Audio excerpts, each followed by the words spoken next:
All devices in an Ethernet network will have a MAC address. Now, I'm just going to use a simple capital letter to represent a MAC address because it's much easier than showing you what the MAC address really would be, which is a big, long, complex value of 6 bytes or 12 hex digits.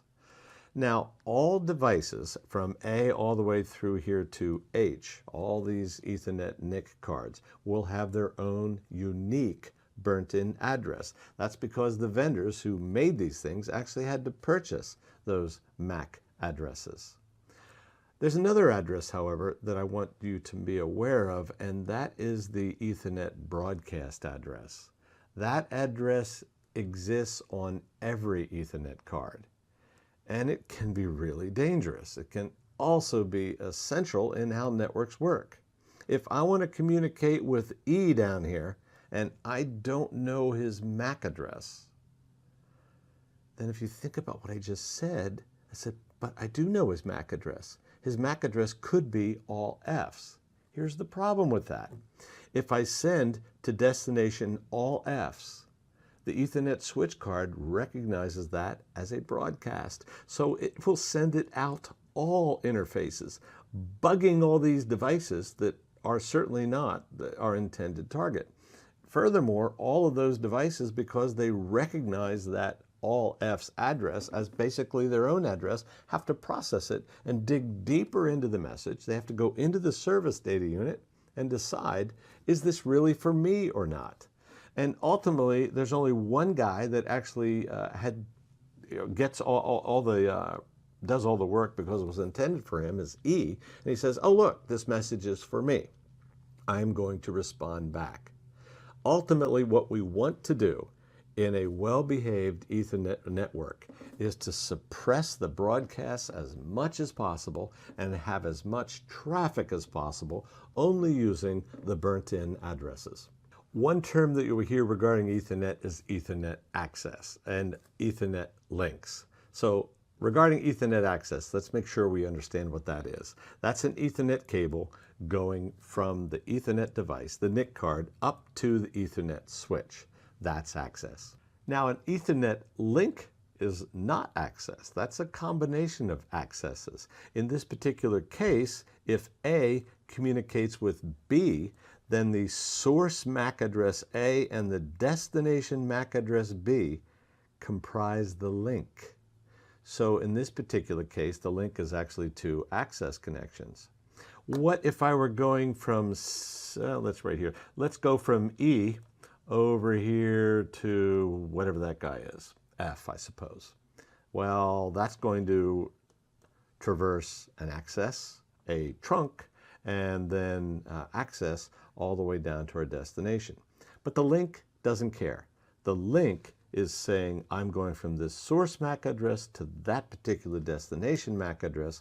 Whatever Ethernet switches we have to traverse, doesn't matter. When we say link, we're going from source to destination MAC, and there could be some number of Ethernet switches in between. Let's introduce the concept of the Ethernet broadcast domain and understand how to speak of it and why we should be concerned about it. In this example, we see 1, 2, 3, 4 Ethernet switches. Now, in a broadcast domain, what if we say host A sends a message? And look, the destination MAC address is that nasty, dangerous broadcast address, all Fs. Remember what the rules are. When you send a broadcast, switch A must send that out all ports except the one that it came in on. So all devices on switch A would receive this, and they'd have to process the message and try to decide, is this for me or was this for someone else? So it sort of ruined their day. They had to stop and process it, doing whatever it is they're supposed to do to process this message. But it doesn't stop just at switch A. Switch B, C, and D do the same thing, sending the information out to all the endpoints. So this broadcast went really far. Think about it. What that really means is if I put all of my Ethernet switches in the same broadcast domain, like every single switch in the entire building of, let's say, a 40-story building or something, the broadcast domain is colossal, and I assure you, the network's not going to work so well in that particular case. There is a reasonableness that you have to actually design into these things when you're trying to decide how big should the broadcast domain be. Now, that being said, if you can guarantee to me that you will never send a broadcast, there would still be a broadcast domain, but this particular network, no matter how big it is, could actually be really efficient. But it's just that you can't guarantee that there's never going to be a broadcast. That is, until software-defined networking and network function virtualization comes along, and that very idea actually is utilized. Keep that in mind when you study cloud network designs. Now, in order to understand Ethernet networks, we really have to tie a little bit of IP into this so that it all makes sense. So in this particular case, we have 10.1.2.20 who wants to communicate with 10.1.2.95. Now, without getting too much into subnetting, let's both notice that they're both 10.1.2s. In this particular design, let's assume that all devices that have the same first 3 octets of an IP address are in the same subnet, which means they're in the same broadcast domain. So if we're starting out with this particular assumption, and 10.1.2.20 knows that he wants to communicate with 10.1.2.95, then at the IP layer, the software is smart enough to know I can reach this guy with an Ethernet broadcast. I certainly cannot reach him with his MAC address because I don't know that yet. But I do know that I can find him with a broadcast. So to recap, this little guy right here knows that he wants to communicate with our server. He says he's on a /24, which is secret code name for saying, if I'm communicating with a guy who is also 10.1.2, then he's on the same network as me. And that is the case here. My destination is at 10.1.2, and I am a 10.1.2. He's 95, I'm 20. So we're both on the same broadcast domain. So I'm not going to need to go to that router in that particular case because he's on my broadcast domain and I can reach him with a broadcast. So now what I'm going to have to do is discover 10.1.95's MAC address, which is that burnt-in address that you see there. This is going to be done using a protocol called Address Resolution Protocol, or ARP. Let's see how that works. Responding to the ARP request is going to be this ARP response, where the server, the device I'm right here on top, is responding back saying, hey, from here on out, don't refer to me as a broadcast like, hey, you. I'm actually MAC address H. So from here on out, please refer to 10.1.2.95 as H. Notice that the destination, that 2, is going to be A. So here goes the packet back through. The Ethernet switch says, okay, that message came from H, so I'm going to learn that and I'm going to store it. So now the Ethernet switch learned that, in this case, port 5 leads to A. Meanwhile, we've got a packet to deliver. So the Ethernet switch forwards, but wait a minute, the forwarding is actually a known MAC address. So all the switch has to do is say, hey, I know where MAC address A is. I'm going to relay it out, MAC address A, port 1, out it goes. The destination, of course, reached at this particular point, and A has now learned that 10.1.2.95 is H. Now that ARP response needs to be stored somewhere, and it's actually stored in an ARP table. So our good buddy down here, 10.1.2.20, maps 10.1.2.95, maps to that MAC address H that we were talking, which is this MAC address right here. This tagged dynamic, and generally speaking, unless something changes, this information will persist for 5 minutes. Now, as long as information keeps coming in from that IP address, this stays.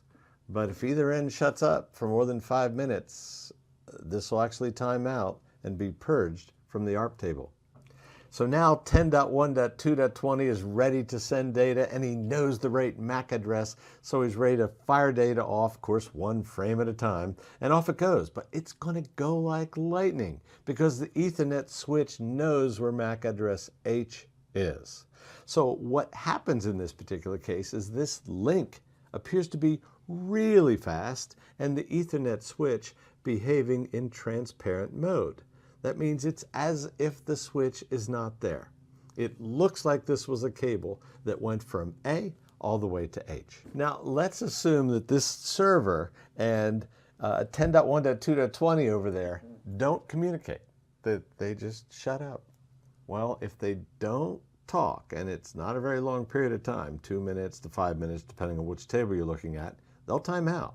So if we watch the timeout, speed up the clock as it were, the ARP cache clears, the MAC address table information on the Ethernet switch clears, and it's all made clean again. So, moral of story, when you're on a network and you speak, the Ethernet switches learn where you are. When you broadcast, they certainly learn where you are because the broadcast goes everywhere. As soon as you shut up, the information will ultimately time out, and the ARP process or the broadcast process would have to be repeated again. Sometimes it makes the story a little bit clearer when we take a look at how we could actually break this thing.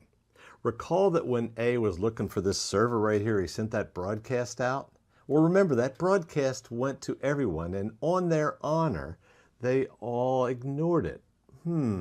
What happens if B responds back and says, yeah, you know what? That IP address is my IP address. Then what will happen is that A will think that the server's IP address is B. As a result, if B is a really smart bad guy, what will happen is that subsequent packets will actually go to B because that's what A thinks. So he sends his packets to MAC address B, and then B, being a really bad guy, takes the packets and forwards them to the server because he doesn't want to get caught, and he wants to be in the middle. This is the definition of a man-in-the-middle attack at layer 2. And as a result, he'll see every single packet. Now, if the packets are encrypted, if this is like HTTPS, he's not going to get much out of this. But just because you're on layer 2 doesn't mean you're secure. It's actually quite easy to get in the middle of a connection like this. This is referred to as middling an L2 connection. In fact, there's this can be done benignly, that you do ethical ARP poisoning and you get yourself in the middle for troubleshooting. As a general rule, however, if you're going to do something like this, you better not get caught because you're not allowed to do this.